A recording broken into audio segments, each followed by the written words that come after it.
Hi everyone, a very good morning to all of you. Today is 4th of March and I welcome you all to the Hindu newspaper analysis discussion. So guys, in this particular session, we are going to take the important articles for our UPSC CSE examination. Here, we are going to cover the Hindu newspaper as well as important articles from other newspapers, other sources also we are going to cover. For mains examination today, we are going to cover 4 articles, that is on the relevance of university ranking. So whether these university rankings such as QS, time, are they relevant? Fine. Second is the Women's Urban Employment Guarantee Act. So this article we are going to see particularly with respect to women related issues, social issues, GS1 as well as GS paper number 2. Mountains of plastic are choking the Himalayan states. So with respect to environment, GS3 will take this article, and then a majority of Indians support authoritarianism. So Pew Global Survey will take. For prelims, PM JANMAN, International Big Cat Alliance and El-NINO we are going to see, and for mapping today we are going to cover the one of a state of India, that is Karnataka. Along with this, we also take quotation, which can help you in better answer writing to substantiate your essays.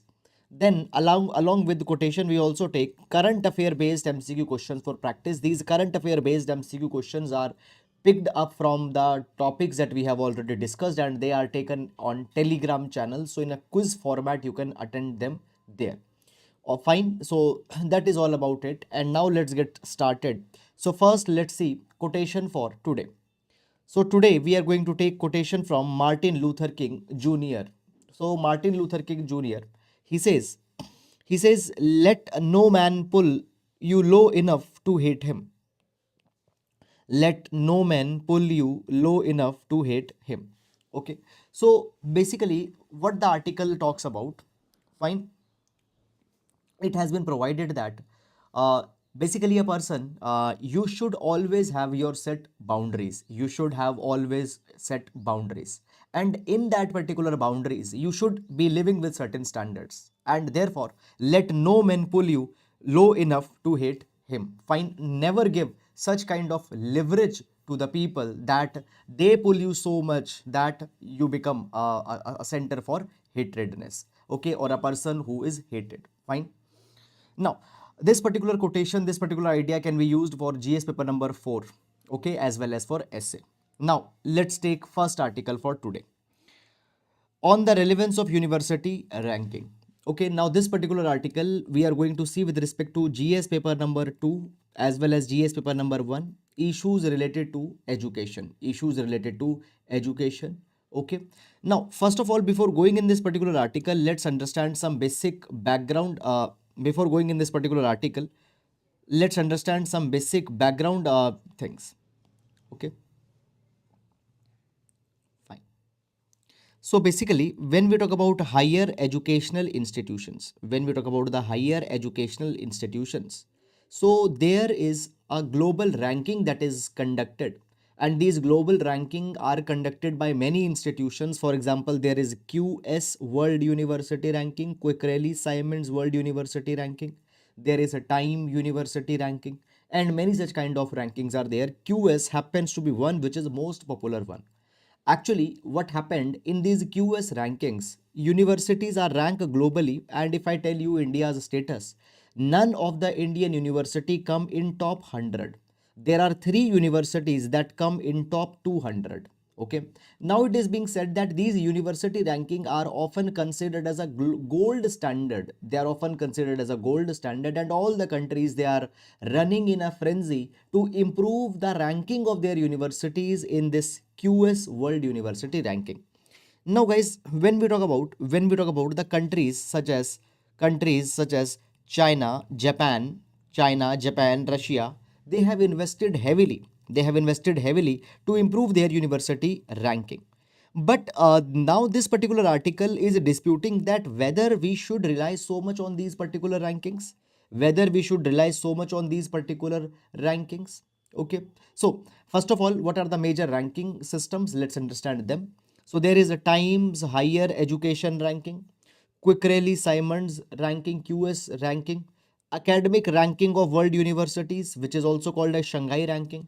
Then there is US News and so basically these are the major rankings that we have. Okay. Now, there are, according to some of the academicians, such as the Elizabeth Gadd, they say this particular thing that these rankings are similar like the GDP numbers. Now, often what we do on the basis of GDP, we try to understand the economic growth of a nation.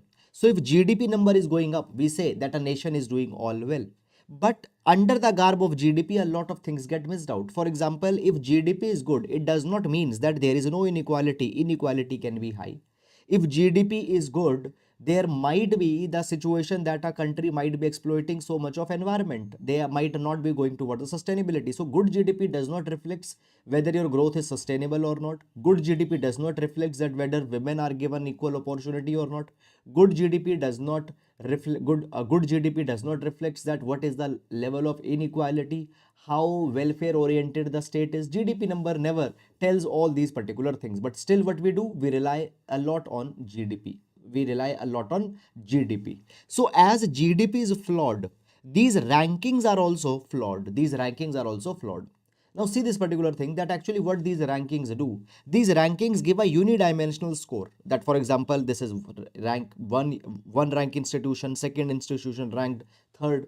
So the point is that universities, they have a multifaceted role. Okay, how well they are accommodating diversity, how inclusive they are. Okay, they play a very important role. Now it has been seen that actually when we talk about these rankings most of the time they favor old, large, research intensive universities in the global north, largely in Western Europe as well as in America. Okay, now understand this particular thing, guys, that first of all, when we talk about parameters on which these particular rankings are made, okay, these particular parameters include one particular parameter, that is perception. Okay. Now India particularly also has a problem. Now perception, fine, that you have towards an institution, they are given an important weightage in these particular ranking. Now you understand this particular thing, and guys, let's take one particular analogy. When we talk about the medical college AIMS happens to be one of the most reputed and premier medical college. Okay, then there are certain medical colleges, let's say in US also. Suppose there is a person, Mr. A. Suppose there is a person, Mr. A. He has become doctor from AIMS. Okay. There is the person B. He went to US and from there he got his medical degree. Okay, and both of them has started their they have started their medical consultancy, they have started their clinic. Okay, a layman, fine, might not be knowing that AIMS is far more superior than this shady college that was there in the US. Fine, I'm not talking about reputed college, I'm talking about some any shady college in US. If a person has done his he has got his medical education from the US, there is a perception that okay, this person might have more knowledge, but that might not be true. Fine, the person from AIMS might have more superior knowledge. Okay, but why you are saying that, why you are giving why this layman is giving preference to this person B? It is because he has come from US. So point is that when we talk about perception towards the institutions in developed countries will always be more favorable, will always be more positive. So therefore what happened, these institutions who are in the global north, they always get a better ranking. Then also what happened, citations, fine, research citations, they are also given a lot more score. And it has been seen that many of the institutions, what they are doing, they are specifically focusing on citation only, not other things, so that they get better ranking. And here there was one particular case of Savita Dental College, whose rank increased rapidly because of the more number of citations that they presented. Okay, so these particular things shows that these rankings are not that comprehensive. Then also the next issue that comes here is conflict of interest. Now see this particular thing, these rankings such as QS, Times, they also offer their consultancy service, that okay, your ranking is poor, we will tell you that how you can improve their ranking. So point is that what is happening, suppose you had a teacher in the school, and let's say the teacher is teaching you maths, and you are always getting poor score in mathematics. Now teacher says you that okay, you can also take a private tuition with me, okay, and I can help you to improve your score. Now you are taking a private tuition with this maths teacher, though you might have learnt more, but suddenly you will find that now the teacher sees you more favorably. So the same thing can happen here. So these rankings are offering the consultancy services, and once you take their paid consultancy, there is a possibility that you can be favored more. So they are not completely unbiased. There comes a conflict of interest. Then there are data security concerns. Now see this particular thing, that if an institution wants themselves to be ranked, if an institution wants themselves to be ranked, then what is needed? What is needed? You need to share a lot of data. You need to share a lot of internal data with these particular institutions. What it does, it at the same time, what happens, there might be the concerns that whether that particular data will be stored in a secured manner or not. It leads to privacy concerns. It leads to privacy concerns. Fine. It leads to privacy concerns. The next issue that comes here is that revaluation of ranking criteria. So certain way forward, certain suggestions have been given. Revaluation of ranking criteria. Now the methodologies that is used, parameters that are used, these methodologies, these parameters need to be more objective, subjectivity needs to be removed. Then transparency needs to be there. Okay, so basically all these particular rankings, they need to provide as much as information in the public domain, so that we can understand, that what parameters they are considering. Okay, so provide as much transparency as possible. Also ensure this particular thing, that any conflict of interest that is there, for example, if some institutions are taking consultancy from them, they should not, now see, such first they should not offer these particular kind of services, because this is outright conflict of interest. And if they are offering, they need to ensure those standards, that how they will ensure that it will not impact objective ranking. Then next is data rights protection. So basically data that is being shared, it is to be protected at all the cost. I told you that a lot of data is shared, particularly for these ranking purposes. Okay, it might have data about students, it might have data about the scholars, it might have data about the citations. And then along with these particular rankings, some alternative evaluation methods should also be brought, because one unidimensional score, one single score can never capture the that how valuable an institution is for a nation as well as on academic landscape. So more parameters are needed in this particular direction. Fine. Moving on. Moving on to next article. A Women's Urban Employment Guarantee Act. A Women's Urban Employment Guarantee Act. Now, this particular article will see with respect to GS paper number 2 issues related to women. Issues related to women, social justice, as well as GS paper number 3 labor force participation rate, particularly female labor force participation rate. We are going to see this particular data, this particular article. So let's get started with this. Okay, so basically this particular article highlights the critical gap. It highlights the critical gap in urban women's employment. Now, first of all, guys, when we talk about the female labor force participation rate in India, female labor force participation rate has always been a cause of concern. According to the latest periodic labor force survey report, female labor force participation rate has improved. It has reached to 37%. According to periodic labor force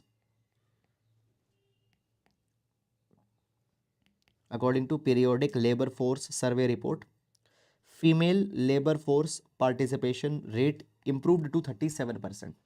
But this article says that when we talk about the labor force participation rate for women, it is a concern in urban areas. Now here if we see, it is said that employment rate for women in urban area is just 22.9%, around 23%. In fact, unemployment rate in urban area is also high. It is 9% in urban area, and unemployment rate is 4% in rural India. So it says that in urban India, women, they needed to be provided some job guarantee scheme. Now we have MG Narega. We have MG Narega, Mahatma Gandhi National Rural Employment Guarantee Act, MG Narega. Now, MG Narega provides 100 days of paid employment to every household. Understand, not women or not a person, every household, 100 days of paid employment is to be provided for unskilled type of work. For unskilled type of work. And if we see a record of MG Narega, we find that more and more women have got work under MG Narega. Women percentage of the workers is more than the male in MG Narega, which is a good thing. But MG Narega is only for rural areas. It is only for rural areas. What about the women in urban areas? We don't have any scheme. There are certain states that have come out with schemes on their own behalf. For example, Rajasthan. For example, Rajasthan, they came out with the Urban Employment Guarantee Act, but pan-India level scheme like MG Narega is not there. So this particular article is suggesting that to bring more women in the labor force, we need to come out with Women's Urban Employment Guarantee Act. Women's Urban Employment Guarantee Act. Now, this idea of Women's Urban Employment Guarantee Act has been given by certain social thinkers in the past also. For example, John Dries. John Dries. Okay. Now, what is this idea of Women Urban Employment Guarantee Act? It is based on certain pillars. Let's understand them one by one. Number one, targeting at least 50% women in program management roles. Fine. So basically in program, now understand this particular thing. First of all, there is need of Urban Employment Guarantee Act.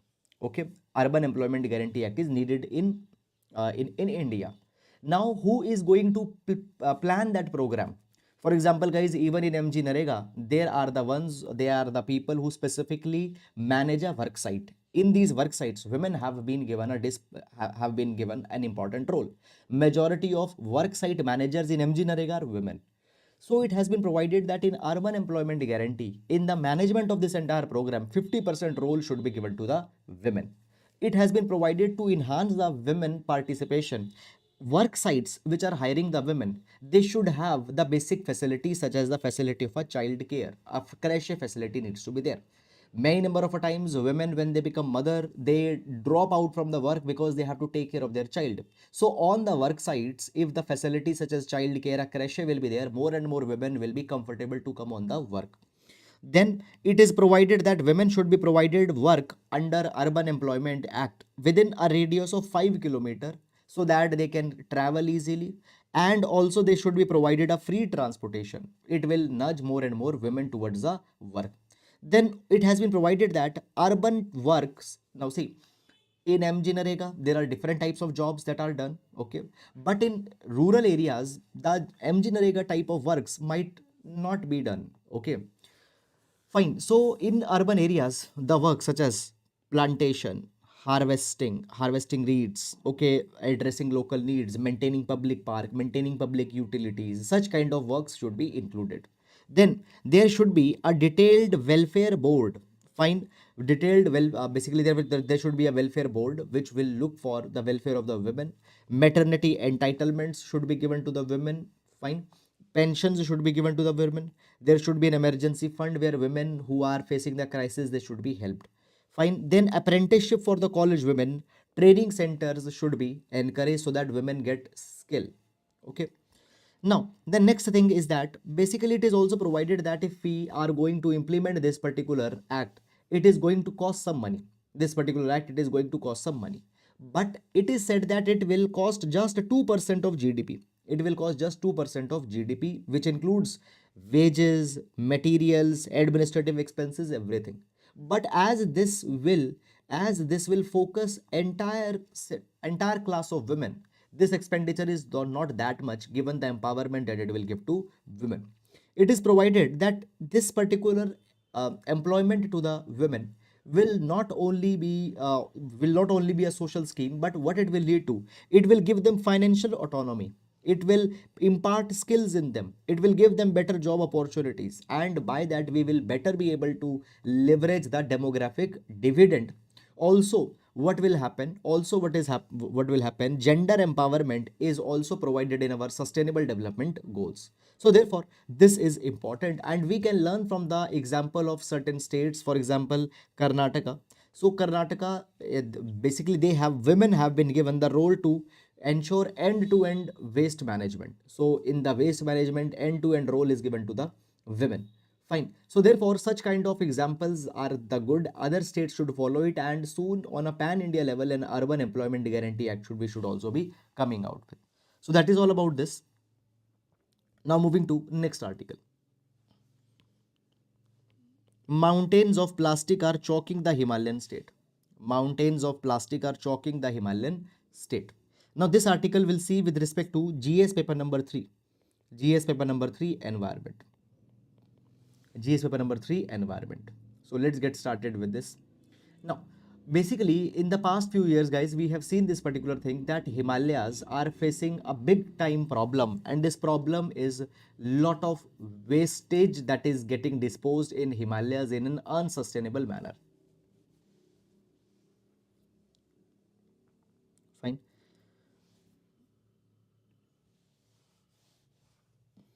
Now, so basically, when we talk about Indian Himalayan region, Indian Himalayan region, which encompasses states such as Uttarakhand, Himachal Pradesh, Union Territory of Jammu Kashmir, Ladakh, okay, certain parts of the Sikkim, fine, Sikkim, etc. Now, this entire region, we see that it is wasting a lot of problem of plastic pollution. Now, we find that, see, basically, there are there are microplastics microplastics which has become a very big problem. What is microplastic? So when, let's say, a polyvinyl plastic, a polythene, it disintegrates a pet bottle that you use to drink water, you just throw it. When it disintegrates, it breaks down in very tiny pieces of plastics which are called as microplastics, and sometimes they become so small that they even enter our bloodstreams. There have been the research that even in human bloodstream microplastics are found. These microplastics, they enter soil, they enter water, they enter animals bodies, because when they are consuming the food, through that also these microplastics enter them, and they have become today a very big nuisance in plastic pollution. Fine. So today we face a very big challenge to manage microplastic. So their deposition has become a problem in mountains, rivers, glaciers, and it is affecting soil health, water quality, biodiversity. Now, it has been provided that what has happened, why this particular plastic pollution has become a very big problem in Himalayas. Number one, unplanned urbanization. We see today that the regions such as Dehradun, they are urbanizing so fastly that it is crossing the carrying capacity of the region. So because of urbanization, population pressure increases, they generate more and more plastic waste. Then consumption patterns are changing. Today we are demanding more and more goods, fine, which need a lot of plastic in packaging and in lot of other life cycles. Then surge in tourist activity. Today you see that there is so much tourism that has increased in Uttarakhand and Himalayas, and when these tourists go, they often behave in an irresponsible manner, discard plastic waste in serene nature without any regard. After that, now here, specifically the problem of plastic pollution in Uttarakhand has been highlighted by the Social Development for Communities Foundation report. Now, if you see, guys, the plastic problem, how big this problem has become for India, let's understand this with the help of some data. So basically, plastic overshoot day in 2023, it fell on January 6th. Now, what is this plastic overshoot day and what it means? So basically, so basically, now the capacity to process the plastic and the plastic that is generated. Okay. So the capacity that we have to process the plastic, the capacity we have, fine. For example, if we have 100 kg of facility to process the plastics, we generated, now this 100 kg I'm saying for entire year. So if for an entire year you can process 100 kg, then 100 kg was generated just by January 6. So means that we are generating more plastic, we cannot process them. Fine. So if it is being said that there is 60% plastic waste that is being recycled in India, but that is not true. Only 12% is actually being recycled. Now, there is legal mandate also for processing of the waste. For example, there is the solid waste management rules that are there. plastic waste management rules are there, extended producer responsibility is there. Now, what is this extended producer responsibility? So it puts a responsibility on the manufacturer, that a manufacturer has to take back the product at the end of the life of that particular product. Fine. At the end of the life of that particular product, for example, let's say that a mobile phone has a manufacturer has manufactured the mobile phone, had sold in the market. Let's say the life of that mobile phone is 5 years, so after 5 years you have to take back. Same way, the plastic manufacturers, if they are selling some product in the plastic packaging, they have to take that back after the end of that particular life. So this extended producer responsibility puts a responsibility on manufacturer. Then solid waste management rule, plastic waste management rule, all are there. But problem is implementation. Even specifically the states such as Himachal Pradesh, Sikkim, what they have done, they have come out with the laws banning plastics and policies like buyback of non-recyclable plastic. Okay, Mizoram and Tripura have also taken some steps, but the problem is implementation. It is still very much weak. So then also next thing that comes here is that waste segregation is not very much effective. Segregation of waste as a wet waste, dry waste, plastic waste, electronic waste, that particular segregation is not properly implemented. Okay, so what are the way forwards and what are the suggestions? Now, way forwards in this particular direction are something like this. Number one, we need to empower local bodies. Okay, so that they take an important role in processing of wastage. Okay, devolution of power is very much critical to them. Give them sufficient manpower, give them sufficient financial resources so that they can manage the plastic problem. Okay, the next is accurate data on waste generation and management in the Indian Himalayan region is very much essential. Fine, so how much waste is getting generated, how it is being dealt. Fine, so there needs to be a comprehensive dashboard, there needs to be a comprehensive platform which collects that particular data from time to time. Okay, only if we have the data, then the Swachh Bharat mission cleanliness drive can be effective. Then after that, public education and participation. So tourist, fine, now see, understand this thing, that if the users, the consumers, they become aware, if they can be nudged towards the responsible behavior, then this particular problem can be solved in a very sustainable manner. Okay, so raise the awareness in local communities with respect to waste segregation, waste management, find, reuse, recycle, refurbish, such kind of awareness needs to be given. Okay, then there are certain specific schemes, for example, Amrut scheme, Smart City Mission, Swachh Bharat Mission, MJ Narega.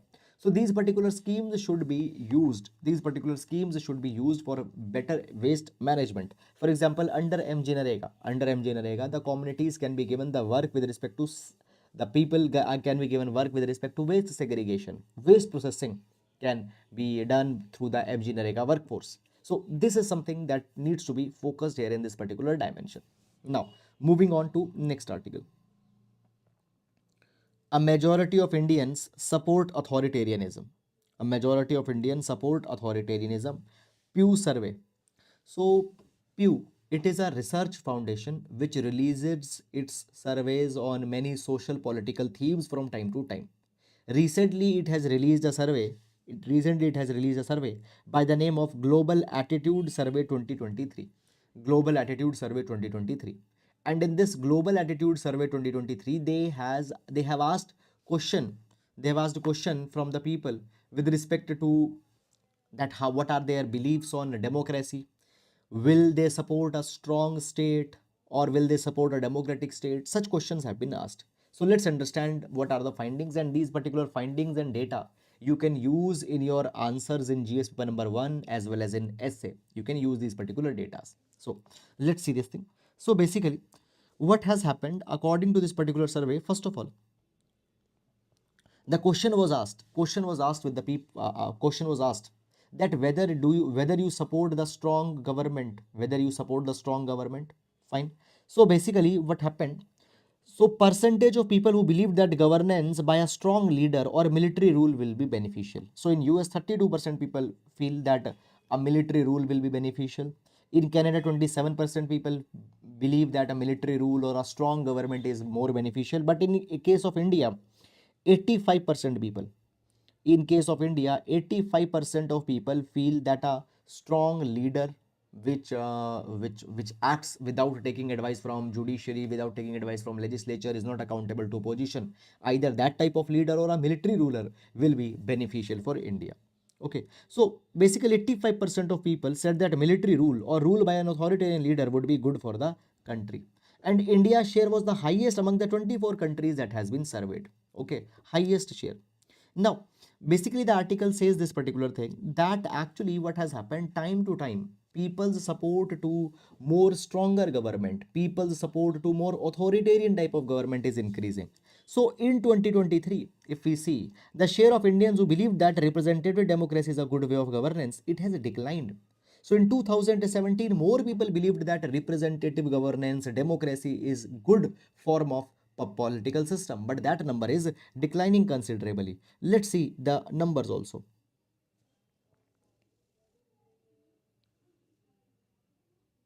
Fine. So if we see percentage of people that viewed representative democracy is a highly effective method of governance. In 2017, 44% people believed that representative democracy is better.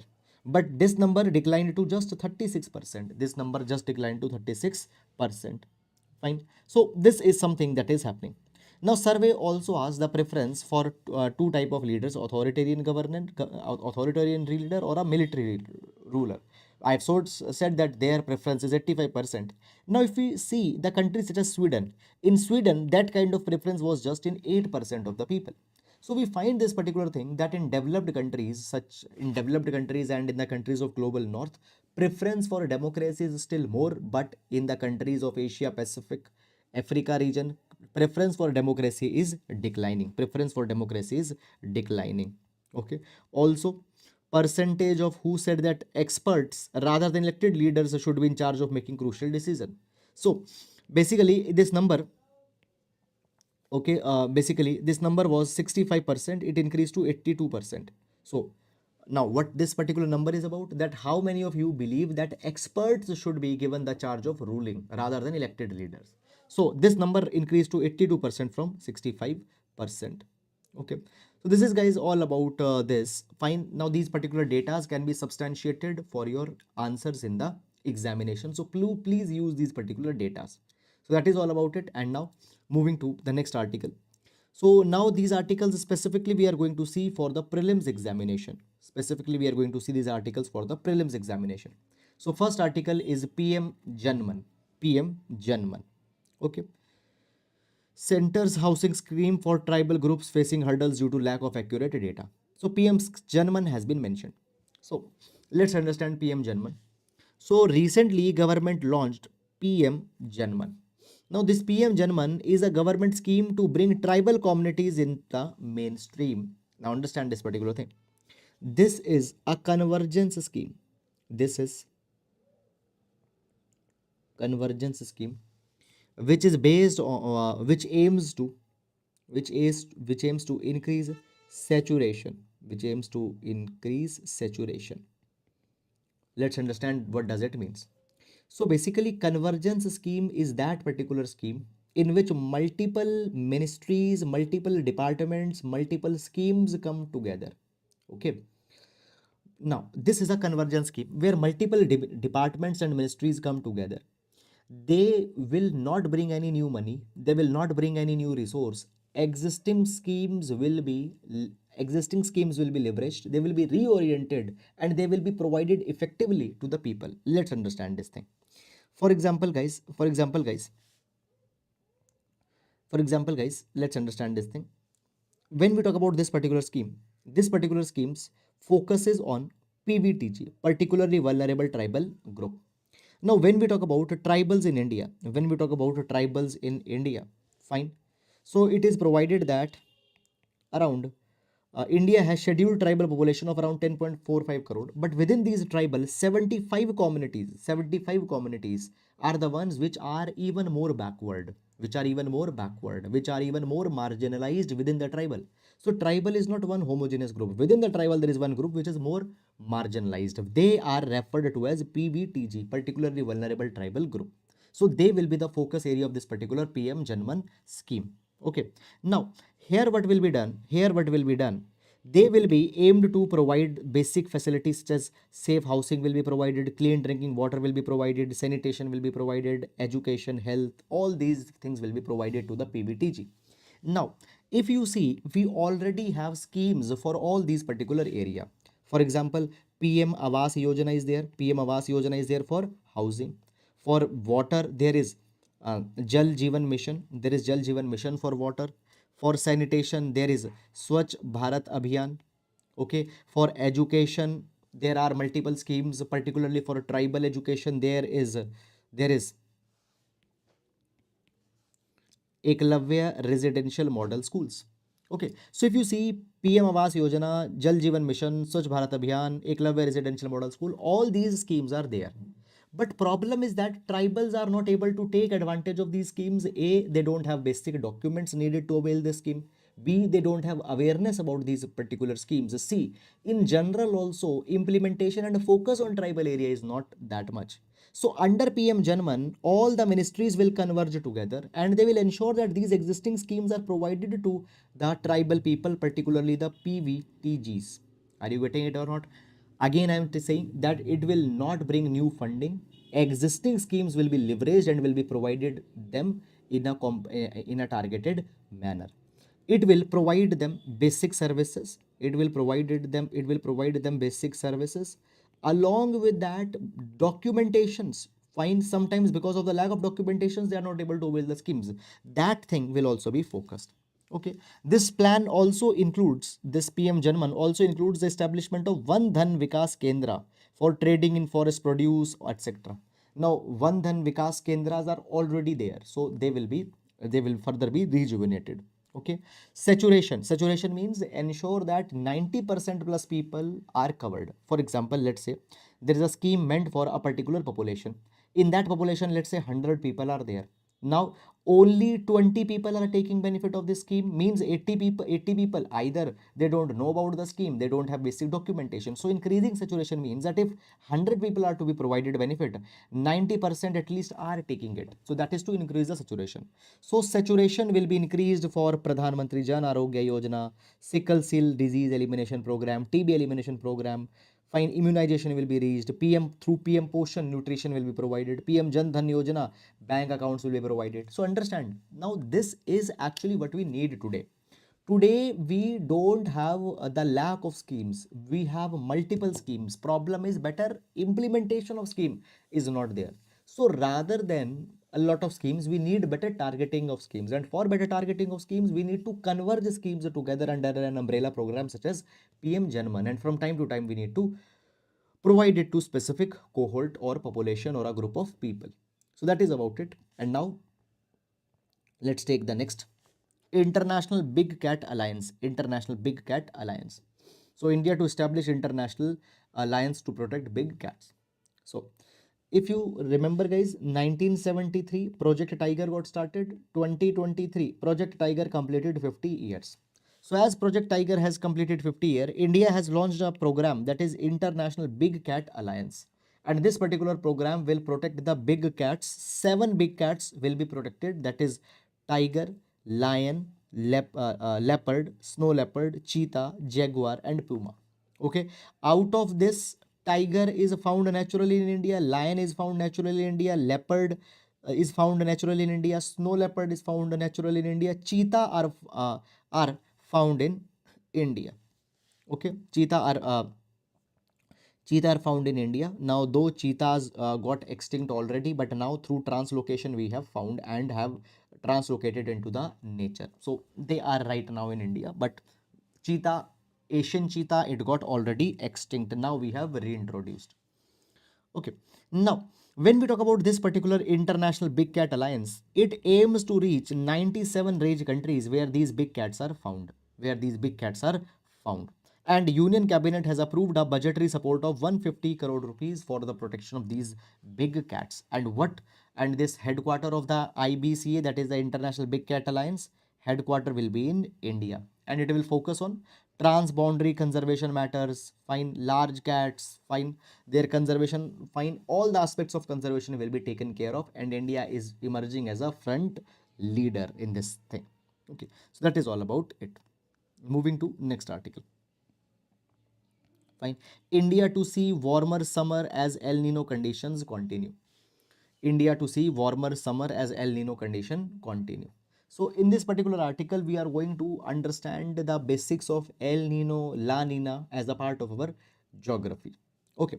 So basically, guys, what is happening from the because of the El Nino conditions, India is going to see the warmer conditions, and El Nino conditions are also going to impact the rainfall in monsoons. And as rainfall in monsoon will be impacted by El Nino, it will also impact agriculture in India. Okay, so what is this El Nino? Now, so basically, guys, what happened here? You see, we have Pacific Ocean. Here we have Pacific Ocean. Now, so we see trade winds blow towards the western side. Trade winds blow towards the western side. And as trade winds are blowing towards the western side, they take warm water from eastern Pacific Ocean towards the region of Australia, Asia. Fine, they take warm water along with that. Now, as they take warm water, what happened? Cold water upwells in eastern Pacific, particularly along the coast of Peru. Cold water upwells. As this cold water come from down, it brings a lot of nutrients. It brings a lot of nutrients, and because of that, fishing happens here. Fishing happens here. And as warm water is accumulated here, what happens? It leads to more and more evaporation, and as more and more evaporation happens, lot of rainfall comes here in the Asia. Okay, this is a normal condition. This is a normal condition. Normal condition, trade winds will take warm water and will deposit them towards Australia, Asia region. That warm water will bring will lead to more evaporation. That evaporation will lead to more rainfall, and good monsoonal rainfall will be there in Asia region. Okay, and here on the coast of Peru, you have good fishing. But what happens? Sometimes this particular balance breaks down. We don't know what are the exact reasons, but because of the unexplained reasons, we find this particular thing. We find this particular thing that what happens? These trade winds, they become weak. These trade winds become weak, and because these trade winds become weak, they are not able to take water towards the side of Australia. Now that water gets accumulated here in the Eastern Pacific. And as the water gets accumulated here in Eastern Pacific, it leads to high evaporation. A lot of rainfall will happen in Peru. Okay, fishing will suffer. At the same time, rainfall will suffer here in the Asia region, Australia, India. This is El Nino condition. This is El Nino condition. La Nina is opposite. La Nina is opposite. In La Nina, there will be the exceptionally strong trade winds, and they will accumulate a lot of warm water over around the region of Asia and Australia. It will bring more good rains. So El Nino. So when we talk about India, El Nino will always be bad. Is bad actually usually. Why? Because it impacts monsoons. Okay. Now we find that because of El Nino conditions continue, India will see warmer summer, will have less rains. Okay. So guys, this is the entire thing that I have explained here in the notes also. Now moving on in mapping. So today we are going to take mapping for the state of Karnataka. We are going to take mapping for the state of Karnataka. Okay. So basically when we talk about Karnataka, so Karnataka, it is a state in the southwestern part of India. Okay. Seventh largest state in the country. Okay. Bengaluru is the capital and it shares the borders with Maharashtra, Goa, Telangana, Andhra Pradesh, Tamil Nadu and Kerala. Tamil Nadu and Kerala. Now important rivers. So major rivers are Krishna, Kaveri, Godavari, Pennar, North Pennar, South Pennar and Pallar. Okay. Now when we talk about the vegetation, so basically here we have basically coconut palms are there. Fine, monsoon type of forests are there. Fine, because of its vicinity in the Western Ghats. Then next is Dandeli Wildlife Sanctuary, Rangantitu Bird Wildlife Sanctuary, Bhadra Wildlife Sanctuary. Okay, Dandeli Wildlife Sanctuary, Rangantitu Bird Sanctuary. Then there is Bhadra Wildlife Sanctuary. Okay, Bilgiri Rangaswamy Temple Wildlife Sanctuary, fine. Sharavati Wildlife Sanctuary. These are the important protected areas, wildlife sanctuaries. Important national parks: Bandipur National Park, Nagarhole National Park, Banerghatta National Park, Anshi National Park, Kudremukh National Park. Okay, then when we talk about the important crops here, important crops, fine. So first of all, in oil seed production, Karnataka holds the seventh position in growing the oil seeds. Important cash crops that are grown here is coffee. 60% of coffee's output of India comes from Karnataka. 60% of coffee's output come from Karnataka. Then tobacco, cashew, coconut, areca nut, cardamom, chili, sunflower, sugarcane, they are also the important cash crops. Okay. Then mineral resources.